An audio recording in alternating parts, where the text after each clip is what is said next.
And someone said, I don't think there's a Murder, She Wrote role-playing game, you know? There's not a role-playing game like that. I was like, no, there's not. That's a good idea. I love Murder, She Wrote. I've seen every episode of Murder, She Wrote 3 times. Like, that sounds great.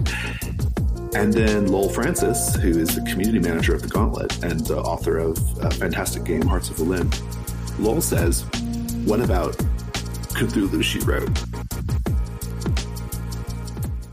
Brindlewood Bay may have one of the most surprising origins of any game we've discussed on this show. Jason talks about where Brindlewood Bay got its start. We go over the beginnings of the Gauntlet community, and you'll want to stick around to the end when we learn what Jason believes defines him as a designer.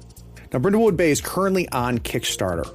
You'll want to check it out, so scroll down and you'll find the link in the show notes. This show is possible because of the generous support of the Third Floor Wars patrons on Patreon. I want to welcome our newest supporters and floorheads, Nick Sauer, Joe Slentz, Jesse Watson, Lucas Mien, Dan Porter, and Naomi Dempsey. Because of them and the other 100-plus patrons, I'm able to bring you content on a weekly basis. Anyway, sit back, relax, and enjoy my time with Jason.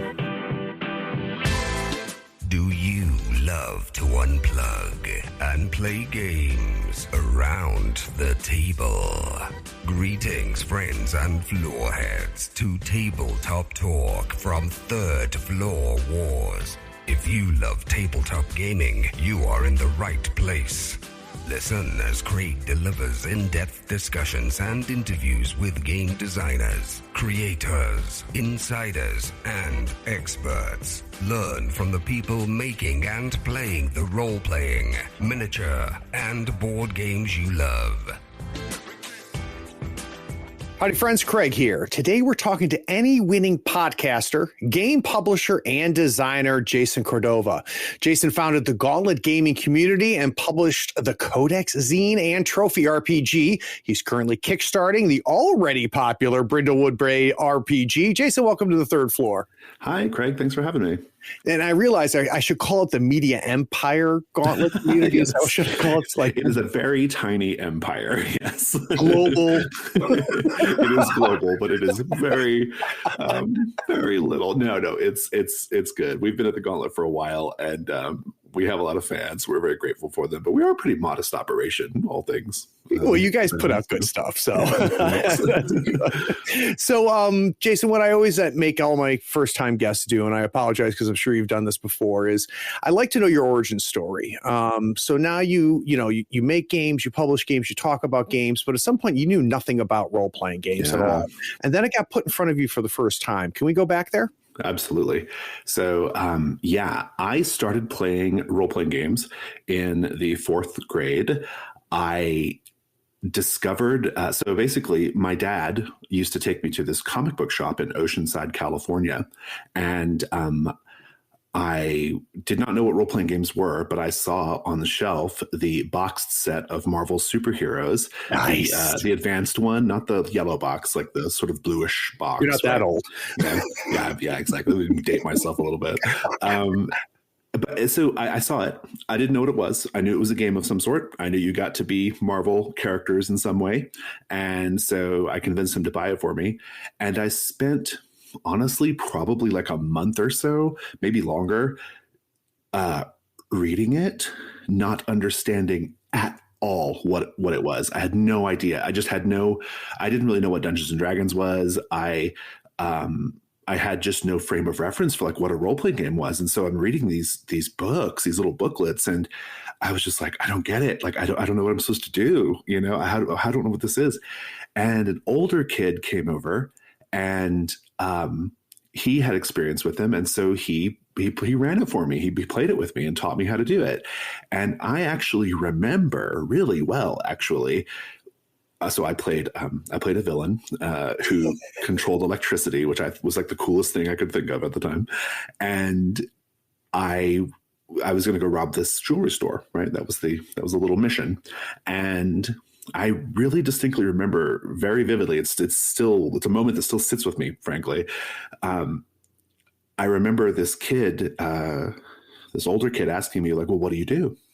I'm outside the jewelry store. He's like, well, what do you do? And I'm like, what do you mean? What do I do? Like, do I roll dice or something? Like, I don't know. What do I do? And he's like, no, just like, tell me what you do. And I was like, well, okay. I guess I checked to see if there's like an alarm or something, and and we just got that conversation going. Yeah. And as it started to dawn on me, like what was happening, like that moment, that feeling, like that was it for me. I was like, I'm sold. This is for me. This is what I want to do. Right. And so from there, I just kept at it. And I think my friends and I think we spend most of our time, honestly, just like statting Mega Man bosses in Marvel superheroes and stuff like that, right? But we did play also, and eventually we moved on to like 2E was my first like D&D edition. We did all the Palladium stuff. We did Shadowrun. We did a little bit of vampires. I got older, things like that. I took a break from role-playing games in essentially like in the aughts, like in the early 2000s. I didn't play role-playing games during that time. I was doing board games then. But I came back in 2013 because I had started to learn about these very indie small press role-playing games, right? Things like Jason Morningstar's The Shop Alhiri Roach, Nice. Some stuff John Harper was doing. There were just these like really cool little games, and I was like, I want to play these. Like this feels like this sort of bespoke experience I've maybe kind of want in my life right now as an adult, and so that's where the Gauntlet came from, because I was looking for somebody to play these games with me. And so I just moved to Houston for my work, and I couldn't find anyone to play the games with me. Everybody was doing Pathfinder at that time. It was like, right. That was basically all you could find was Pathfinder, And so I just found this group on Google Plus, Good old Google Plus, RIP Google Plus. This group on Google Plus, it only had like 20 members or something. It was very small. It was not active. It was called the Gauntlet, and I just posted. Yeah, I just posted. I was like, hey, this group doesn't seem to be active, but I'm in Houston now, and I would like to try these games out if anybody wants to play them with me.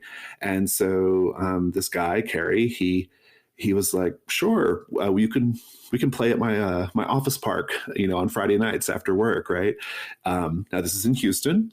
His office park on a Friday night, they've turned the AC off for the weekend, so that wasn't fun.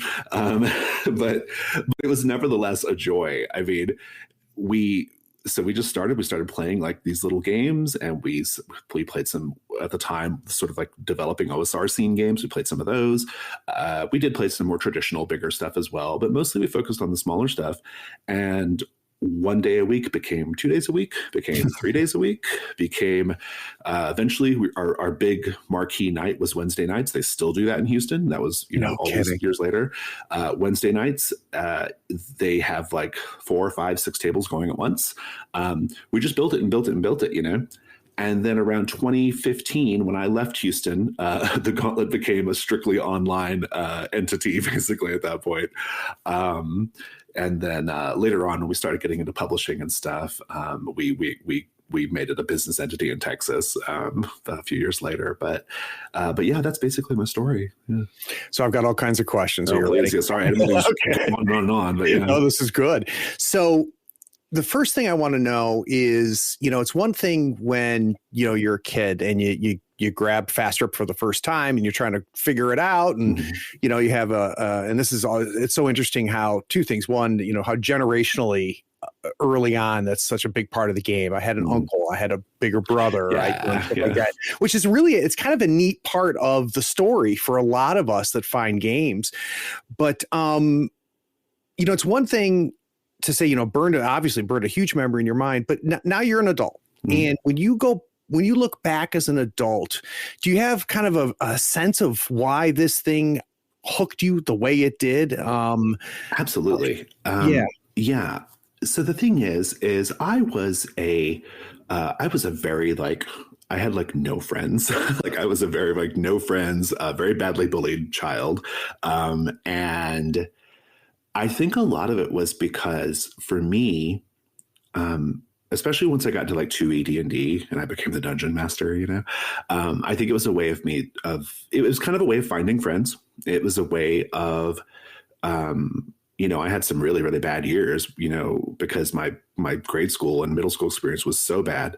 But role-playing games always kind of saved me, like role-playing games are always like the thing that I sort of retreated to, and that's where my friends were. And, I wouldn't trade those like weekend long, stay over at a friend's house for an entire weekend on RPG benders, staying up until 4 a.m, getting up, having pancakes and playing until 4 a.m. again, it was, and so it was an escape. It was my childhood. It was how I made my friends.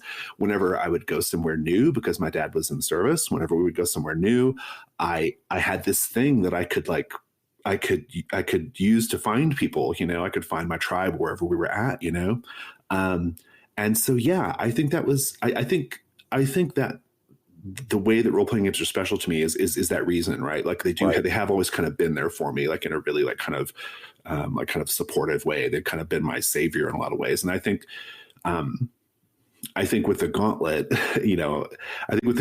I've always thought like, it is truly me trying to recapture those weekend long gaming, experiences, except with this time with a much bigger group of people. And obviously, we all have, adult lives and stuff, but I think that the spirit of that like little kid, like absolutely fuels everything that I do in the Gauntlet, at least. So, yeah. Well, I think it's interesting from a bookend standpoint, how in its own macro way, as an adult, you did it again in Houston, where you used role-playing games. Find people, you got to find friends. Yeah. To establish social circles and to make those connections again. I think that's really neat. Well, and when I was getting back into role-playing games too, right? Like it was like I was in a new place, and it was almost like, okay, well, I'm in a new place and I've kind of had these games in the back of my head anyway, so let's just start anew, and delve into this, what turned out to be a very interesting new part of my life. It's not my job now, right? Like I'm an attorney, but I haven't practiced for a couple of years because I just, role-playing games they support me, so I'm able to do all that, and it's a joy. And if you had like, I think like if you had asked 4th grade Jason, like, or told him like, someday you're going to make these games, I would have believed you. I'd be like, yeah, I know I am. Cause I just stabbed out all the Mega Man 2 bosses in Marvel superheroes, and I'm a fucking genius, like I would have been that person, but there was years in the middle, especially like once I started my career and different things after college and after law school and stuff, I would have just thought that was absurd. Like that's just an absurdity. Like, no, I'm not going to make role-playing games for a living. Like, give me a break. But I think that, it was, I think like the time when I decided to really like lean into it and do it was the right time for me. I think I've managed to bring a lot of my life experiences into how I run this publishing and podcasting business. And I love it as much as I've ever loved it. So that's great. There's no reason to like, I don't know, to me, I get to wake up every single day and do this thing I really, really love, and is it like the same like level of like prestige of being a lawyer? Maybe not, I don't know, but I promise you more people know me in role-playing games than they did as an attorney. So, that's got to count for something. It was for the fame and fortune. Yeah. We know, Jason. Yeah. I will say though, that like there is, I know some people, I sometimes see people online and they're like, oh, I feel like I'm too old to get into this or whatever. No, you were not. You were definitely not, right? Like by the time the Gauntlet got going, I was, I was like 37, 36. And by the time we got really serious about it as a business, I was already in my 40s, so it's not too late. You can do it whenever, when the universe comes calling, whenever that is, just answer it. So I'd like to go back to 2 moments. One, I want to go back to you discovering the indie game scene. You mentioned Jason's games and John's games.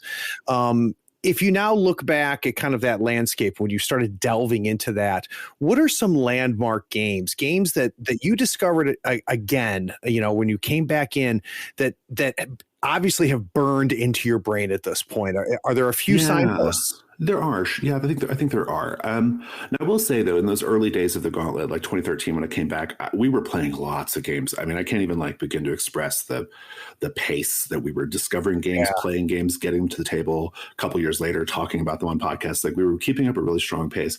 But there were a few games that I think were always easy to sort of go back to for different reasons, you know? I think that, I mean, without doubt, the most important game to the Gauntlet is probably the 1-2 punch of Apocalypse World. Well, 1-3 punch: Apocalypse World, Monster Hearts, Dungeon World. Right, those are the three that we built our reputation off of, and so just as a sort of organization, we owe a lot to those games. They're very big inspiration for everything we do. I would say games like Dogs in the Vineyard by Vincent Baker. Vincent does not really claim that game anymore for different reasons, and I don't necessarily blame him for that. I don't even think it's the best design game. It's got a lot of like problems design-wise, in my opinion, but it is undeniably a unique work of art, right? Like it changed things. It did, right? Yeah, it is undeniably like a thing. Dread, another game I don't love, actually. I don't enjoy playing it.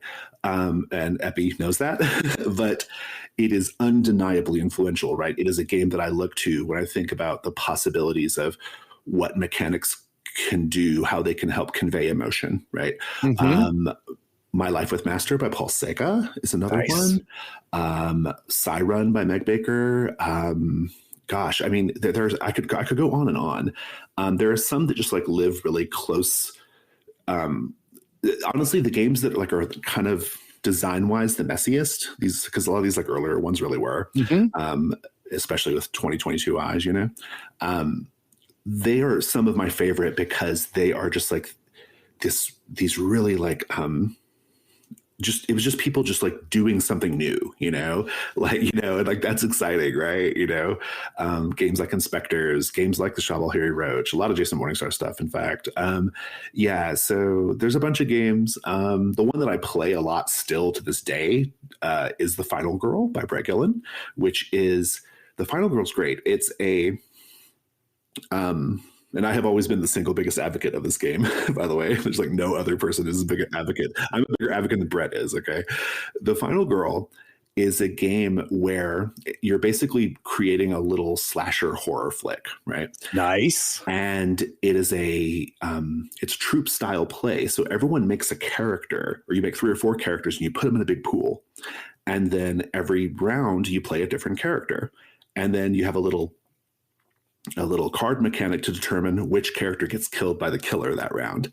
And you just go around until you're left with the final character, right? It's a brilliant design. It's very, very fun to play. It almost has to me, it's like, I'm sure there's been other things since then, but it is one of the games that like felt the closest to like a party game, like a role-playing game party game, you know, like something that truly feels like it could break through to like just normal non-RPG people, right? You know, so I love it for that reason. It's easy to pull out with a mixed group of people, and yeah, so that's another one that I play a lot still. So. Yeah, it's a game that has been on my list, and I've got a good friend of mine, Kyle, that won't shut up about it, and now you go on about it, so I'm going to end up buying it. Give it a shot. Yeah, give it a shot. So the other thing I want to talk about in the story you told is the moment when you make the decision, I'm gonna take a run at this, right? And I've heard this story from a few different people, and it's always slightly different. There's this, you know. I'm in my career, I'm doing what I'm doing, and then this gray malaise, and then you make the run. Can we go back to that moment where you finally, like the time where you said, maybe I can do this, and then when you finally pulled the trigger, and what pushed you? Yeah. Okay. Well, so there's a really specific thing that pushed me, which is I survived a fight with cancer, and so. Oh, jeez, Jason, I didn't know that. Holy shit. It's not like, this is probably, I've actually really never talked about it much. So your listeners might be the first people to really like hear me talk about it much. But it ended up not being as scary as I thought it was. It was not as bad as they originally thought it was going to be, and so, but it was one of those like clarifying moments where it's like, you know what? Maybe you should stop worrying about what people think of you, and you should stop worrying about being unhappy doing what you're doing and do what makes you happy. Shit. So that was a thing. But having said that, though, I think even without that, though, I would have eventually reached this point. Maybe not as quickly. I probably wouldn't have pulled the trigger as quickly. I think the pandemic helped in a way because it was just another sort of like clarifying thing. It's sort of like, it really puts a lot of things in perspective. I think a lot of people right now are having these like sort of like reckonings with their lives and their jobs and, and balance, everything. Yeah. Yep. Yeah. And so I think that is another part of it. And so it was a confluence of things, but I would have eventually got there. I do think that my health scare and then the pandemic shortly thereafter, they were almost like one on top of each other. If you can imagine, I had like 3 really not great years as far as that goes. But those things definitely accelerated my push to just do whatever the hell was going to make me happy. I mean, honestly, that was it. I mean, yeah, it's not easy because, my partner at the time, when it started to look like I was getting kind of serious about this as a business, he wasn't super supportive. And so that was that's a hard thing to have to go through, when like the person when you're with somebody who just doesn't see it the same way you do, and you're maybe not the best at communicating it, and it exposes something about the relationship that you're in. Yeah. Probably was always there, maybe, but like I think that's right.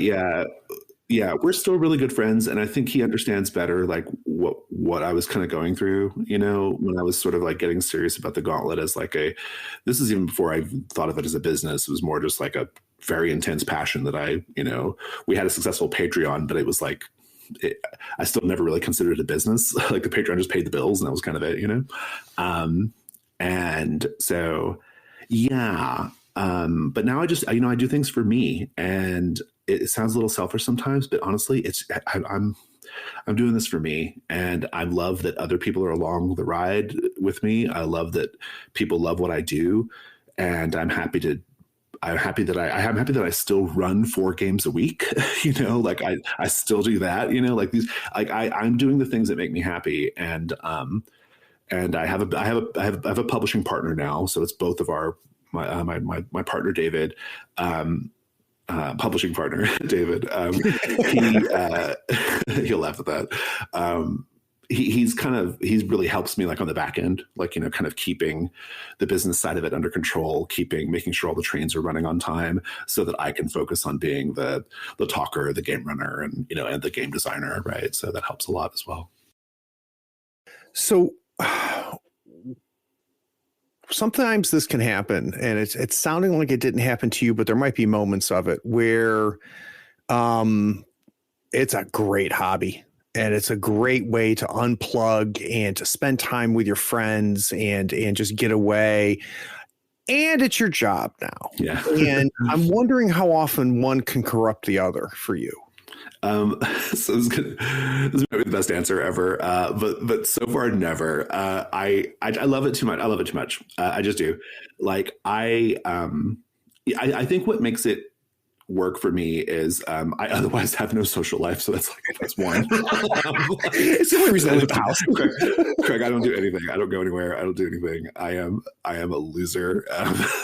Like I play role playing games. That's all I see you, Jason. I see you. All I do. I could do this.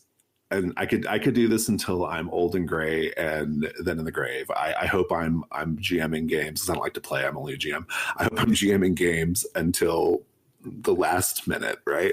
I think what makes it kind of work for us, and I'm speaking for David as well, is we do keep in touch with the parts of the hobby that we love, right? Like, yes, we've made it into a business, and that's something that we're doing. We're trying to be as serious as we can about that, but at the end of the day, he and I both still run several games a week.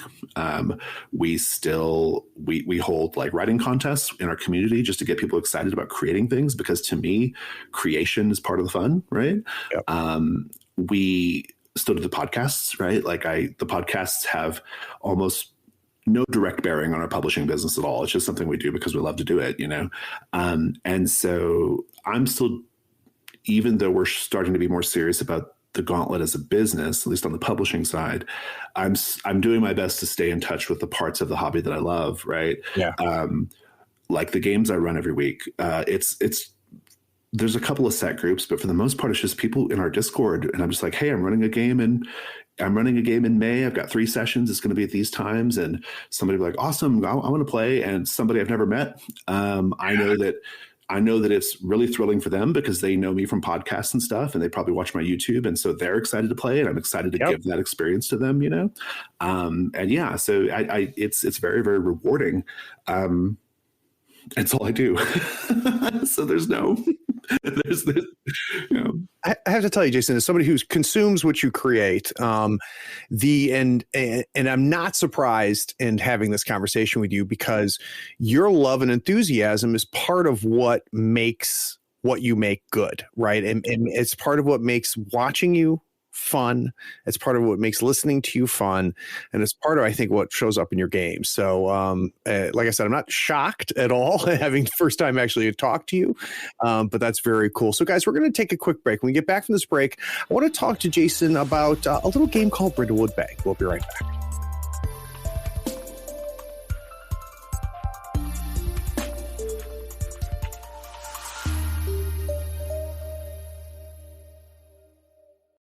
If you're an athlete, you know the greatest motivator of all is the fear of letting your teammates down. After all, a team is only as good as its weakest link. So you owe it to those wearing the same jersey as you to be your best every time you step on the field. That's why there's no vape in team. When you vape, you can expose your lungs to toxic chemicals that can damage your lungs. If you're a step behind, the team's a step behind. Brought to you by The Real Cost and the FDA.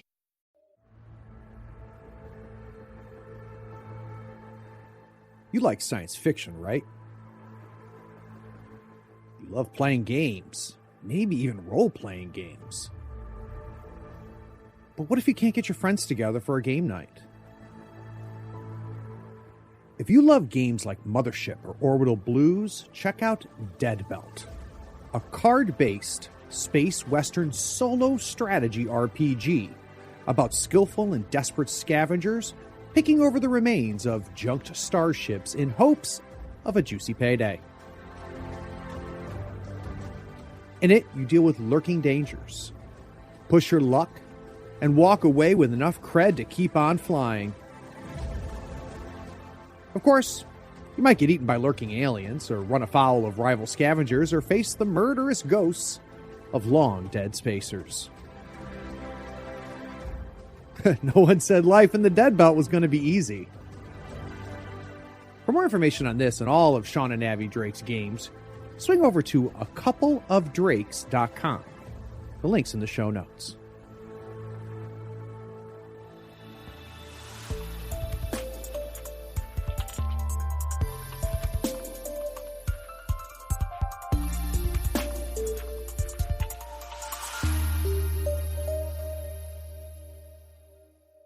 So now that we understand, Jason, your origin story and really the origin story of the gaming community as well, I want to find out when you got the bug. So I hear this from a lot of creators where I play the games, I create at my table, I hack this game and so on and so forth.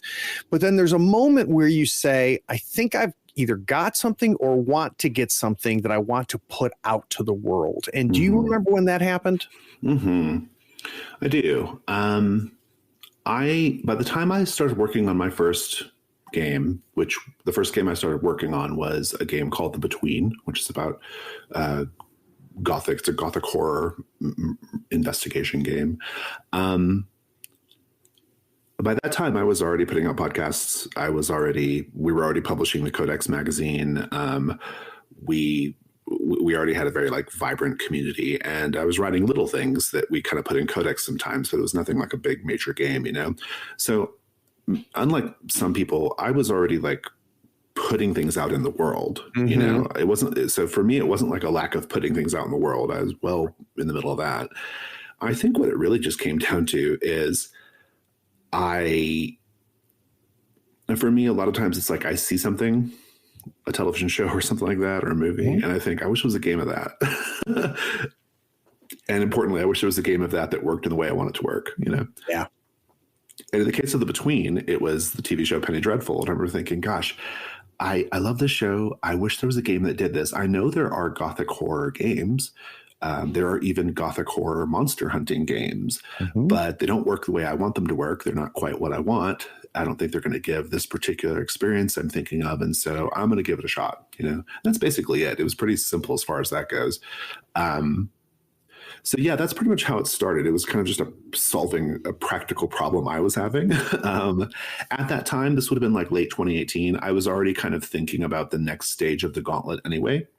And in the Gauntlet, I've always considered it my role to sort of like show the way, And so I was like, well, okay, if we're gonna be putting out like standalone games, I want to show how I want us to do it, like the level of design and development, the editing, I just wanted like a complete vision. Like I was like, this is our thing, And so that's when that was part of it as well. It was like sort of getting ready to take the Gauntlet into what would become our next phase as far as that goes.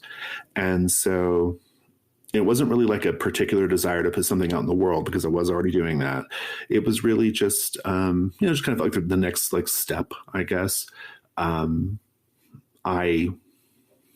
think also I just wanted I was thinking a lot about like, what are the things that people will remember, and so that was a part of it as well. It was like this like weird idea that I wanted to have a full legacy in the hobby. And so I needed a game, we were already kind of like prepping to put Trophy out in the world, which is not my game, but I've been pretty intimately involved in every step of its creation.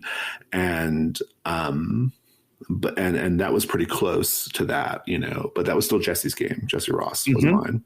And so, I think that was part of it as well. So with the podcasting, with the YouTube channel, and then with making games, obviously a big driver for you've already talked about it, is your love, right? This is what you enjoy doing. What I enjoy doing, yeah. And in theory, you would do it in a room by yourself. Yeah. Doing it so much, right? But, and I can understand this, and I want to know the balance of it. How much is it when it comes back, right? So how much is the feedback from the podcast fuel your love of the podcast? How much is the feedback of people that play your games coming back to you, fueling you to make games? Because it's got to be, it's either 90-10, 50-50, like, and I want to get a sense of how much the energy that comes back to you, how important that is. I can't say I've thought about it in those terms, but I do think that there's something there, right? I love when I hear about someone starting a brand new campaign of Brindlewood Bay, or lately The Between, right? Like because The Between did eventually come out, but after Brindlewood Bay. And I do get a jolt of joy from that. Like it gives me a lot of it. It's, pumps me up. Brindlewood Bay has gotten to the point where I can't keep up with all of it. Right. Like there are too many streams and podcasts and things. And I love that. That's great. But I wish I could keep up with all of it, but I can't, I think for me though, the people playing it is a big part of it. If we sold like 5,000 copies of a game and I never heard about people playing it, they were just buying it as just a thing to have on their shelf or whatever, I would be a little disappointed by that. Yeah, which it is. Yeah, and a lot of people, that's what they like to do, and there's nothing wrong with that. But play is like really, really important to just the Gauntlet, to me specifically. I've designed the games. We have designed the games to have like play at the very forefront. Like it is not a theoretical thing for us. We want you to get the game to the table, and we're going to help you get the game to the table, in the Gauntlet, for example, not just our games, but we have this like incredible online resources folder that anybody can access, whether you're in the Gauntlet or not. And we have custom online game playing tools for 500 indie games.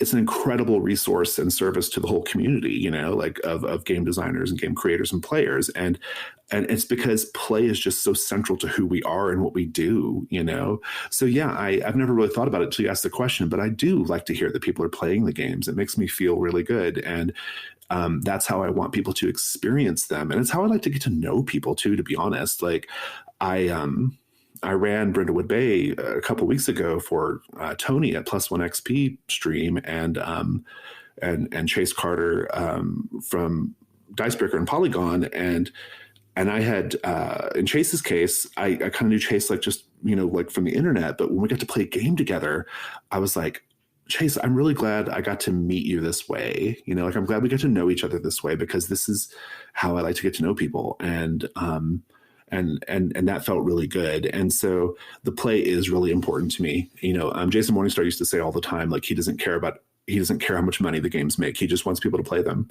I do care how much money the games make, but I also want people to play them, So I'm not so philosophical as Jason is. I absolutely care about how much money they make, but I really, really want people just to enjoy them. And so it does motivate me, definitely. I will say though, that we keep up a pace that is really hard to sit. It's hard to like stop and reflect. So it's not like I ever really like get into a doldrum or need that energy. I mean, sometimes you do, but we've always got something kind of going, like when you run 4 games a week and you're doing, podcasts, and when you are publishing games, it's your full-time gig, you've always got something coming up. And so you don't really have time to dwell on it too much, to be honest. But I do like it. I like it when people play the games. Yeah, definitely. What drives that constant going, Jason? Is that because I want to make it grow, or I need that as a person to function? Or it is. I am a Type A personality. I was an attorney before this. I was a good attorney, and I was an aggressive attorney. It was maybe not the healthiest space for me, but I was good at it, and I think that's part of it. I just have this. I have this like drive. I have to kind of remind myself sometimes that everyone wants you to succeed, and everyone is proud of what you did. You don't always have to be so insistent about that, we need to do more, like was that enough, so there's a bit of that. I have had to learn how to chill a little bit, being in this hobby, because I think it's definitely not the same vibe as the law, right? But yeah, I think it's part personality trait. It's part, I have to say, when I had my health scare, I was actually really weirdly worried about, maybe not weirdly, but I was really worried about people forgetting who I was. Like I had that really like I understand that. I was like, what if I die and no one remembers me? It's, I knew that's silly because I put stuff out in the world that people would remember me by, but I just had that like this really, it was honestly at the pit of that problem. Like when it was at its worst point, I was less concerned about being dead and more concerned about no one remembering me. Like it consumed me. Like Jesse, we were kind of getting trophy ready right when this all started happening. And Jesse's like, you're really like, you're doing a lot. Like, are you like, this is a lot. Like, you need to like slow down. And I was like, no, Jesse, no, this might be my last chance to put something out in the world that people remember me by, And wow. So I went 110%, and the trophy Kickstarter was pretty successful, and it was all our steam. Like we had very little air coverage from other people. Like it was just us, just kind of hitting the pavement every day. And it's because I felt this really intense, like, this might be it. This might be the last thing. Yeah. This might be the last chance, right? This might be it. This is your legacy thing in the games. Like this is it. And, fortunately, it turned out not to be as bad as all that, and I'm thankful for that. But yeah, that for a little bit, that was what was really motivating me. And but it honestly just comes out of personality, Like I just have this particular personality, and I like to always be doing something, and so. That's good. All right. So 30 years from now, speaking of legacy, 30 years from now, I take my daughter to the Cordova Museum. And of course, we have to go to the Brindlewood Bay exhibit. And plaque above the door that says "System matters, but play culture matters more." That's what it says. Right, Jason, it's stunning. The place is stunning. Good. You won't believe it. And when we go to the Brindlewood Bay exhibit, the first thing I want to show her is the moment the seed went to soil. So can you tell me, like, when because there's, I would imagine, many ideas that never went to soil for you, but this one did. And I want to get a sense of what it was that made this happen. That's a fantastic question. And I have, I think, what's a pretty good answer. So I mentioned that I was working on The Between. It is a mystery game about monster hunters in Victorian-era London, inspired by Penny Dreadful. And I was doing playtests in the Gauntlet spaces. This was like late 2018, early 2019. And I was getting good feedback, and the player-facing side stuff was pretty good. And I could run a mystery from my head. Like, nothing written down, no structure. It was just me in my head doling out mystery, you know? And I ran into this problem in the middle of writing the game where I didn't know what the mystery part of it, how it looked on the page, you know? Didn't know how to convey that to people. And I didn't really have a system in place. And so I knew I needed to write, well, what I decided to do is to write a smaller game that just did one type of mysteries, in this case, murder mysteries, and try that out rather than rewriting The Between 5 times, right? I would just make this little game in order to try out the proof of concept, right? Because I had this idea for a mystery system, but I didn't know if it would work. And so I knew I wanted to do a murder mystery role-playing game, you know, to try out this for this other game. And so on Twitter, I'm ruminating about this like I do on Twitter. And someone said, I don't think there's a Murder, She Wrote role-playing game, you know? There's not a role-playing game like that. I was like, no, there's not. That's a good idea. I love Murder, She Wrote. I've seen every episode of Murder, She Wrote 3 times. Like, that sounds great. And then Lowell Francis, who is the community manager of the Gauntlet and the author of a fantastic game, Hearts of Wulin, Lowell says, what about Cthulhu, She Wrote? he just threw it off as an idea. Like, or I'm pretty sure it might have been Lowell. Lowell might have just chimed in. Someone said it. Yeah, Murder, She Wrote meets Lovecraft, right? And I was off to the races at that point. I was like, oh, that's it. I was like, that's my idea. That's the game I'm making. You know, I love weird horror. I love all that stuff. I love Murder, She Wrote. I love Midsummer Murders. I love all those, you know, I love Poirot. I love all that stuff. And so that's where it came from. Brindlewood Bay was a sketch for The Between. And then it just grew into be its own thing, you know, like it just basically after I put it out and then took my lessons learned from it and started working on The Between again in earnest, Brindlewood Bay was finding an audience, right? It was finding its fan base. And so we decided to expand The Between, or Brindlewood Bay rather. So it was originally and is still currently, before the Kickstarter at least, a 40-page PDF, you know, which, by the way, is available, pay what you want on drive-thru, or you can get the preview version for free on the Kickstarter page.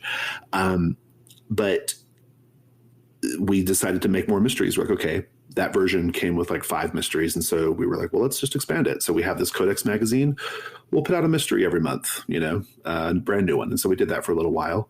And that just allowed it to stay in people's consciousness, and it just got people kind of like involved in it. And Brindlewood Bay is intriguing because it's kind of the first thing we've ever done in the Gauntlet that took on a life outside of the Gauntlet, you know. Everything else we've done, podcasts and even Trophy to some degree, although Trophy's finally starting to kind of get out of that orbit a bit, has always had like its home base in the Gauntlet, right? Like that's where the true core fan base of those things are. But Brindlewood Bay broke free. You know, it was ending up in places that I don't know about, and I'd never met those people. And so people were finding it. And so that was really, really exciting. And so we knew at that point that we had something special on our hands. But we were in the middle of fulfilling Trophy. And so because of that, we decided to, we were not going to take any next steps with Brindlewood Bay. We're like, well, we've got the time, so let's just let it be out there and let's see what we can learn about it. Let's let people play it. Let's let it find its fans, find its audience, which I think is not something that I don't think a lot of game designers do that before they go to Kickstarter, right? And so 2 years later, now that Trophy is off to the printers finally, we are kickstarting Brindlewood Bay, but yeah, it came from it was a sketch originally. When did you there had to have been a moment, Jason, where you were like, wait, what? You're playing the game? Do you remember when you realized it left orbit? Yeah, I do. I almost printed it out and put it on my wall, but a person, a woman whose name I can't recall, but she sent me a message and she said, I've been running your game for the last 8 weeks and I've never run a game before. My boyfriend dragged me to D&D every week, and so I've been playing D&D, but I found this, and this really appealed to me, and so I convinced them to play this, and I was going to run it, and they love it, and I was like, oh, that's so good. And then the thing that really got me though was she said, it's so easy to run. You've made it so easy to run. I feel completely confident sitting down and running this game for my group, and I've never done it before. And that really, really touched my heart, because everything we do on our podcast, for example, it's all about GM support, right? My show, Fear of a Black Dragon, it is 50% of it is how to run a game, it's basically, more or less. And so that felt really, really good. And I got several more messages like that from brand new GMs. They'd never run a game before. Brindlewood Bay was the thing they wanted to run first, And I was like, okay, this is appealing to people. I have managed to make a thing that new GMs feel comfortable running. So that's good. And on brand. Yeah. And on brand. And I don't know who these people are. I've never met them. They're not in the Gauntlet. They're somewhere out in the world. And so that's when I knew. And that was about 6 months or so into it being released in PDF form. It took a little bit to get going. It was being played in Gauntlet spaces immediately, right? Because we released through our Patreon, But that was the first time about 6 months in when I started getting quite a lot of messages from people oh, I found this and I played it. The game got picked up for Bundle of Holding, which helped a lot, and it got picked up for Deal of the Day on Drive-Thru. So those two things really blew it up in a big way. Those were really, really critical to it getting out to a lot of people. And so that's really when the pace of people reaching out to me started to pick up. And for me, I like to say this all the time because I think it's important. And if anybody's listening and they're thinking about getting into this hobby, they should. Hopefully this is helpful.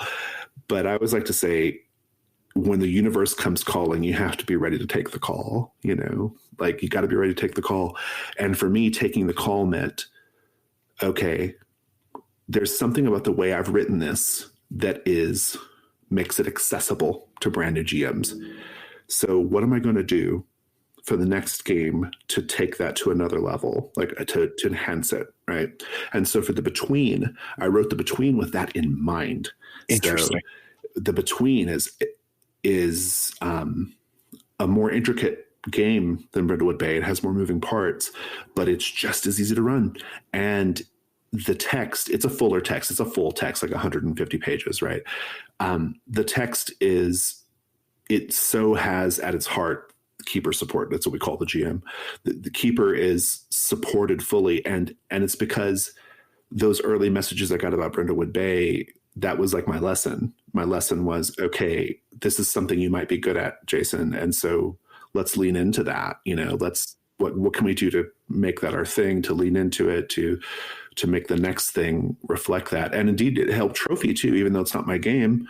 I think that when we were doing final editing passes and stuff before sending it off to the printer, we were able to look at it with these almost fresh eyes. Okay, with all this fresh understanding about what we're good at as a publishing group, how can we put that in Trophy? And I think Trophy reflects a little bit of that as well. And so it's that was a big part of it. And that was the part that it felt real. It felt very gratifying. And yeah, and it synced up so nicely with what I like in the hobby. You know, like I like to GM. I like to help other GMs. I love GM advice. I can talk about GMing all day. And I, in fact, have talked about GMing for literal hundreds of hours that you can go listen to. And, you know, it's kind of my thing. And yeah, so that was it. Yeah, that was kind of how it all started to get going like that. Yeah. How funny is how like the feedback loop on that, where you're working on one game, you start sketching to as a proof of concept. It ends up the sketch ends up being a full game, influencing the other game. And then it's a loop because it's amazing. Between stuff has ended up in Brindlewood Bay. Brindlewood Bay stuff has ended up in the between. It's all ended up in Trophy to some degree. And I like to say that the only way the loop ends is when one of the games finally goes to Kickstarter. So Brindlewood Bay is finally going to Kickstarter. So that's over now. But yeah. But it is fun though. Now, in order for you to lean into, so the boomerang of Brindlewood Bay comes back. You're like, wow, something's going on here. Yeah. And but before you can lean into that, you need to understand what that is. So what did you deconstruct? How did you go back and look at Brindlewood Bay and go, what the hell is going on right now? Why are people grabbing this? Yeah, I did. And a lot of it for me was not so much like what is Brindlewood Bay specifically doing? Because in fact, I think that Brindlewood Bay, I don't think Brindlewood Bay has enough keeper support. People found it easy to run, which is great. I love that. But the Kickstarter version is a much fuller book. Like it's expanded and has a lot more of that learning in it, and it's much more supportive. And so I'm actually really excited about that. But yeah, it was not so much like, okay, what is or is Brindlewood Bay doing? It was more me, Jason, discovering I know how to write a certain way. You know, I don't think I knew that about myself. I know how to do legal writing, which is different. And I know how to do, you know, just like, well, I mean, that's basically the only writing I've ever done. Like I've never done creative writing. I've never written rule books. I've never done things like that, you know? And so a lot of it was just like finding out somewhat late in life, like, you know, that, oh, you have like some skill sets that you weren't aware of, you know? I also think Brindlewood Bay and the Between are very interesting, not just from a design and text standpoint, but also just like color and characters and quotes and stuff. Like I think it's all pretty good, you know. And I take a lot of inspiration from all the people we collaborate with. It's a very collaborative process, but it's something I had to discover about myself, you know. And so that's really a lot of what it is. It's like, okay, well, you are capable of communicating in a way that you didn't know about, and so what's the thing that's doing that, and how can you expand that and make it better? And we did in the Between, and we will in Brindlewood Bay for the Kickstarter edition. So when we talk about games, Jason, there's a lot of different levers, right? You've got mechanics, you've got theme, you've got structure, procedures, atmosphere. Yeah, exactly. Where does mechanics fall for you? Is it something that's core, important? Is it something that is a necessary evil in some ways? How important is the mechanics to you? It's super important to me. I'm not one of these people who believes that mechanics don't matter. I absolutely believe they matter. And even when you are pretending to ignore them, they matter, right? They still affect things, right? Still a decision. Yeah. Even when you're being a Twitter iconoclast and saying it doesn't matter, it matters, right? Right. And I'll have that fight every day of the week. And mechanics are important. Now, apart from the mystery system, which is something I created, Brindlewood Bay and the Between's chassis is powered by the Apocalypse, right? So the mechanical part, I didn't have to really develop. I just leaned on the good work that Vince and Meg and other folks have done. I think what's maybe even more interesting is, and maybe not explored enough by game designers, is structure, which I consider to be a different thing. The structure of play, in my mind, is different from the mechanics. the procedures and the rituals, that's different from structure and mechanics. Like, so I do cabin those things off. And so for structure, this is more the case with the Between than Brindlewood Bay, but Brindlewood Bay has it as well, but it's much more pronounced in the Between. But basically, I think that the structure of play does a lot to deliver the kind of experience you want your game to deliver, right? And it's not the hard, like, what are the numbers on the dice, or what are the stats, or what that's the mechanics, right? The structure is like, for the Between, it's part of the playtime is the day phase, part is the night phase, and then we have 2 interim phases between those to help set up everything and to do backstory to different things, right? Like it's all very, there's like a box for everything to go in. And the part of structure, and the reason why I think game designers should think about their game's structure of play more, is because where a lot of games fail in terms of like being something that people want to play is the game designer has not considered the cognitive load that the GM and the players have to have in order to play your game. And so the Between, and Brindlewood Bay to some degree, but definitely the Between asks a lot of the play group. It is very collaborative. The players have to be doing world building at certain times. The mysteries are, there's no canonical solution. You have to think of the solution to the mysteries. You have to be ready to improvise like details of Gothic horror, or in Brindlewood Bay's case, details of a quaint New England town. These games like ask a lot of you, but the reason why it works, in my opinion, is because I am keenly aware of cognitive load and how to use the structure of the game to manage that, so that when it's time for you to say thing X, you are in the right headspace to say thing X. You are primed and ready to say it. You are not like trying to think of 10 different things, right? I also think that GMs need structure of play in order to do a better job at what they're supposed to do, right? How can we expect GMs to, to play NPCs, manage the flow of the campaign and the individual session, maybe do the reading beforehand? You have to do all these things, right? Even in my games, which are more collaborative in nature, but they still have a keeper. They still have a person who has to be a little bit more responsible for things. How can we just expect them to do all that without giving them a structure to put it all into, right? And so to me, structure of play is really important. I think this is kind of my design hobby horse, right? That I'm really into, and it's a little cerebral, and it's maybe not the most exciting thing to talk about, but it is but I care about it. But I think it's part and parcel with your question about mechanics, though. I pull it apart from mechanics, but it's kind of the same thing, right? Yeah.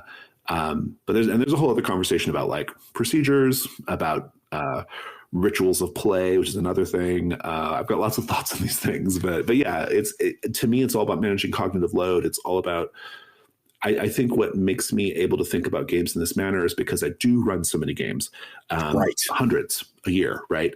Like, because I play so many games, I think that I have a good sense of what works, like I play with so many different people and I play so many different types of things. And so often that you just eventually start to figure out like, okay, what works, like when I pose the question, what works, what do people know how to respond to? What can they plausibly manage? That was kind of the issue we had in the early days of the Gauntlet. These really cool, innovative little games that had some great ideas. They were not super play tested, or they hadn't had the benefit of like years of like play experience, a play culture experience to kind of develop them in, right? And so you get them to the table and they have a lot of cool ideas, but like in practice they were just kind of clunky and they didn't really quite work, And so that's all just good experience. And I think it's why I think about games that way. It always goes back to play for me. It's like, I know what I think works at the table. I have a lot of experience with it. And so I'm trying to codify that now, and I'm trying to systematize that for other people, Do you have a sense, Jason, of when that concept of structure solidified for you, when you put a name to it and you identified it as not being mechanics, it's its own thing? I don't remember the exact time, but I do know that it's something we've talked about in our podcast before, going back a long time ago. And I think I can think of some games that were taking a good stab at it, Mouse Guard had an interesting structure between GM turn and player turn. I don't like Mouse Guard as a game. I like it as a product, but I don't love it as a game. But it had some interesting ideas in this way, you know.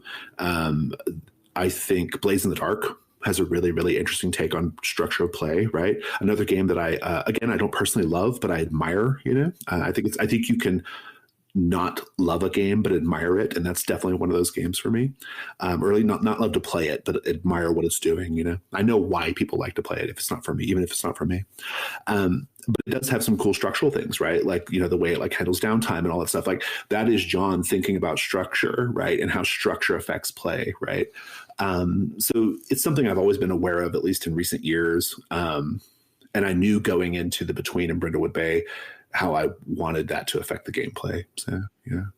What is a non-Jason game that you think has captured this, right? So we talk about ones, Mouse Guard took a stab at it, Blades takes a stab at it. Is there a game out there where you're like, ooh, someone else is seeing this?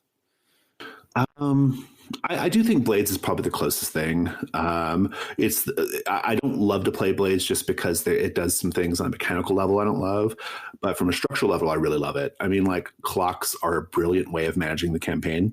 Now, John Harper didn't invent clocks; that came from other games, but I think it was implemented really nicely there.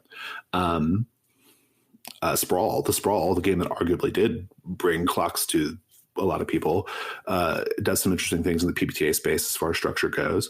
But even like when it's not like a major part of the game, there are games that have like, especially like in their setup procedures, where the game designer is clearly cognizant of like the role of structure, right? Like, I love in Monster Hearts, for example, I love there's a part in the very beginning where you make a seating chart for your teenagers, right? And that whole process of like, where do you sit? And then you answer questions, and it happens in a really specific point in the game, right? And to me, that's not mechanical, that's structural, right? And so, yeah, there's lots of like smaller examples. I think Blades is probably the biggest and best example of a game that like really has it at its heart, you know, even if it's not quite how I would do it, but it's definitely there. That's what comes to mind. Yeah. So someone is sitting, they bought the bundle of holding, they got Brindlewood Bay for it, they read it, maybe they've run it, maybe they haven't, and then they listen to us talk for an hour or so, and what's going to make them get the Kickstarter? So what's coming? Yeah, so Kickstarter, to me, we have had 2 years to sit with this game, to play this game, to learn about this game. And I think we always thought there was going to be the like final like version of it, you know? Its final form. Its final like the boss transformation. It's finally there. So it was always kind of a thing that was going to happen, you know? I think what we're trying to accomplish with the Kickstarter is we're saying this is the full Brindlewood Bay experience. Okay. So what you get, so that we're kickstarting 2 things. We are kickstarting the core book, Brindlewood Bay, and we're kickstarting another book at the same time called Nephews in Peril. And the core book is the original rules, but expanded and slightly revised. The core book also includes a big section on keeper advice and keeper support that did not exist in the original rules. It has advice on writing mysteries, which did not exist in the original rules. And it comes with 6 mysteries. So it's everything you need to play a full campaign, just that one book. Nephews in Peril is if you want more variety, or if you just love Brindlewood Bay and you want to like go back to it again. So Nephews in Peril, about a third of the book is setting material for the town of Brindlewood Bay. A lot of setting is built into the mysteries already, but this is like just extra setting. So sometimes you just need to know the name of the coffee shop or the name of the ice cream parlor or whatever, right? So this has all that. It has all the characters. It has, each of the locations has my custom technique called Paint the Scene built into them. It's got all that stuff in there. And then it has 10 more mysteries on top of that. Wow. So Now, the extra mysteries in Nephews in Peril are interesting because 6 of the 10 are murder mysteries like you find in the core book, but 4 of them are what we call sweeps week mysteries. So you are very good at naming things. Thank you. Yeah. So Brindlewood Bay, of course, is presented as a TV show, right? And so Sweeps Week mysteries, for people who don't know, for people of a certain age in America, network television used to do Sweeps Week. This is when they would get their ratings for Nielsen and get paid, right? So they would do these stunt episodes of your favorite shows in order to get eyeballs on it, right? And so what Sweeps Week mysteries is they are mysteries that are not about a murder necessarily. They are a little more supernatural in nature, and they don't take place in the town. They take place somewhere else in the world.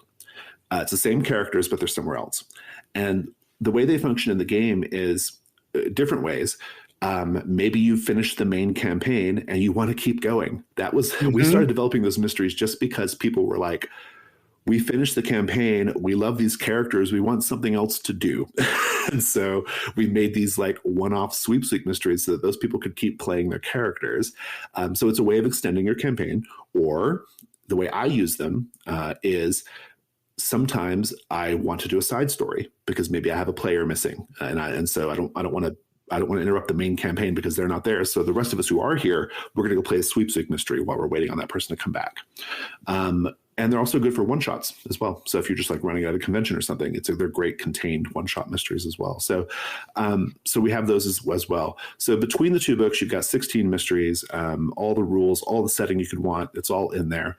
But to play a full campaign, you just need the core book. That's the only book you need to play the whole campaign. But if you just want more variety and more stuff, then Nephews in Peril is there for you. I will say that we anticipate there will be stretch goals that will increase the number of mysteries and other content going in the books, but that's what's currently planned. So basically, the answer is like, if you just want the full Brindlewood Bay experience, the thing that we've been leading up to for 2 years, this is it. So, all right. So last question about Brindlewood Bay. I back the Kickstarter, I get the book. Oh, I'm so excited to read through the whole thing. And then I break into your house. And I find some of the original notes, some of the original sketches of Brindlewood Bay, and I put them next to each other. Sure. And the first thing I want to know is what didn't change. So I will tell you, I love the gist of your question. I will tell you that you will find nothing, because the way I work is I think about a thing for weeks and weeks and weeks and weeks, and then I write it immediately. No kidding. I wrote Brindlewood Bay in like 2 days when I finally sat down to do it. I wrote the between in 2 weeks. I've been ruminating it and planning it forever. And then when I sat down to actually write it, it was like, boom, boom, boom, boom, boom, done. So there's not a lot of written stuff. However, I will play along with your question and say, I think the biggest thing, the biggest difference is. Well, I want to know what's the same. Oh, it's the same. Oh. Yeah. What didn't change? Oh, what didn't change? Oh, so when you vomited that thing out the first time versus what I'm buying on Kickstarter now. That's a fabulous question. Yeah, I like that. That's a really good question. The thing that has not changed is I have a really particular authorial point of view. This is something I've learned about myself, which is I like for my games to have a really particular, like a camp element to it. There's a bit of humor, a lot of my own humor and my references is all in there, but that's just the sort of like that's just the prelude to what becomes a scary horror thing, right? So I know how I work. I know what I like to put out in the world. And even when I'm running games that are not my own games, there's a really particular like, oh, this is kind of funny and there's some humor and we're all kind of getting into it, but then it gets really dark and it turns, right? So that has not changed. That is absolutely the same. Nice. Yeah, most of the rules have stayed intact. Some things are changing, but not all, but it's mostly intact. But no, the thing that's not changed is that it is my my voice on the page, right? And actually one of the things I think is really fun about something I've learned that I actually quite enjoy about the publication process and being a publisher, and this is a lot of what my partner does on the editing side, we have a lot of contributors that we work with. And so we've got, of the mysteries, I've only written 6 of them. All the rest have been written by other people. But what's fun is taking all the contributor stuff and taking my stuff and making them all feel like one product. It's a skill that we've had to learn. This is true with Trophy too. Trophy, it's Jesse's game, but it's 3 books. Over the course of all 3 books, there's something like 50 writers. Yeah, and we have managed from the editorial side to make it all feel like one cohesive voice.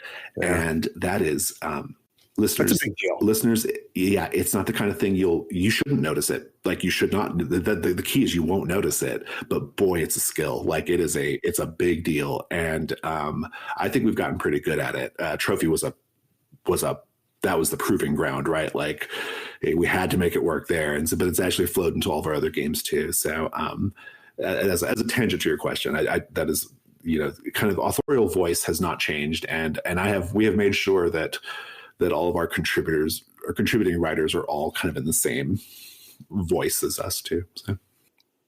So Jason, everybody's going to scroll down. They're going to hit the link. We're recording this before the Kickstarter launches, but it's being released. So the Kickstarter is live right now while they're listening to this. They're going to click the links and whatnot. But I want to talk about first, where can we get more Jason? I am on Twitter all the time. It's Jason Cordova 6. We have a website for the Gauntlet. It's gauntlet-rpg.com. That's where you can find everything we do in the Gauntlet, or at least information about it. I do host an Any-Winning podcast, Fear of a Black Dragon, which is about old school role-playing games. That podcast is honestly like that podcast remains my like singular joy. Like I love that show so much. I love making it. Like my co-host Tom is in Hong Kong, and so I have to get up super early in the morning to record that with him, but I love it. I'll get up at 5 a.m. for Tom every day because I just love sitting down with him and talking about modules. And so definitely go listen to my show Fear of Black Dragon. I think you will like it, listeners. It is a Tom and I have amazing chemistry, and I think you can just hear it when you listen to us. So, yeah.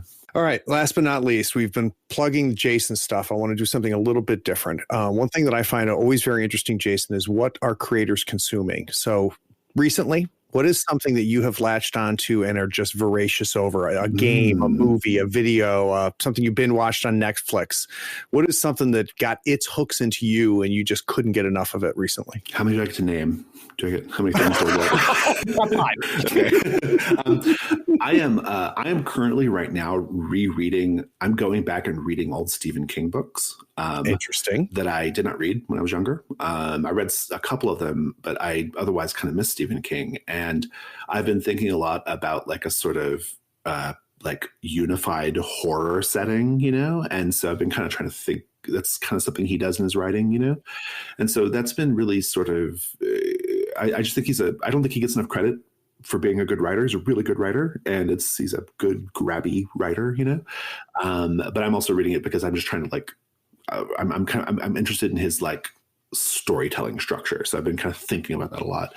On TV, the things that I've always got some TV show, but I think the thing that's really doing it for me lately, but also not lately, it's all the time. I just go back to it all the time. I love The Crown on Netflix. I don't know if you've ever watched The Crown. Oh gosh, whenever a new season of The Crown comes out, I set aside my whole weekend to watch it. Like it is Crown weekend, and that is it. Leave me alone, I love. That's a TV thing that I kind of really been into. Oh, for movies, I'm really digging all the A24 movies. What's A24? A24 is like it's kind of like they're an indie studio that they put out most recently like The Green Knight and Midsommar. Okay. I love A24 horror movies especially, and I've been kind of going back and watching some of the ones that I missed when they were in the theaters. My dream, and also Jesse Ross's dream, is to make like trophy versions of A24 horror movies, right? Like we would love to get that license. So that's another thing too. Yeah. So that's kind of where presently all my stuff I'm taking in is. So I don't usually do this, but I'm going to have to. Let's make it about me. Have you gotten into, because this is a new thing for me, is the Korean horror films? Well, I guess it depends on what you have in mind in particular, because I have watched Korean horror films, but like The Wailing, some of the newer ones. I mean, I watched. I don't think Parasite really counts as a horror movie, but I really loved that. I put that in that group. Squid Game and stuff. I mean, I kind of watch that stuff when it comes out. I wouldn't say I'm like a huge connoisseur or anything, though. Yeah. I'm a big horror fan. Yeah. Well, I'm a big horror fan, Yeah, right? good, and I just was flipping around and came across The Wailing. Yeah. And I'll have to check that out. I came out the other side different. Oh wow. Okay, good. That's good. I love. Yeah, I'm a big horror fan too. I like The Exorcist different. Oh wow. Okay, that's really exciting. Actually, yeah. Yeah, go check it out. Go check it out. That's my hot tip for you. Thank you. Thank you, Jason. I can't thank you enough for this. I really appreciate it. This was a joy. Oh, thank you so much. This is great fun. I'm glad you enjoyed it, and you listening. You listened to the whole damn thing, and I appreciate you too. Take care.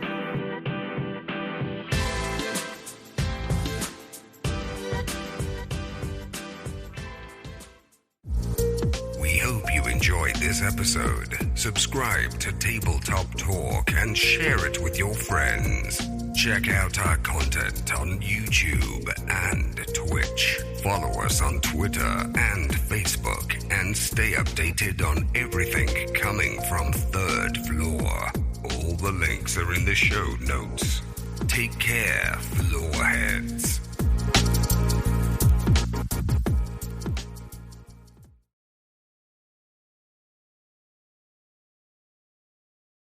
Oh, hey, are you still here? Wow.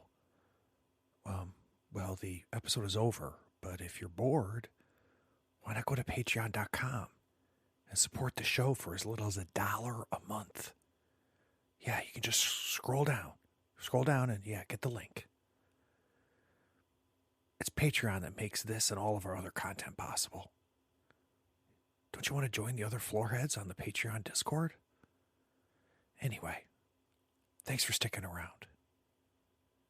Take care. Bye.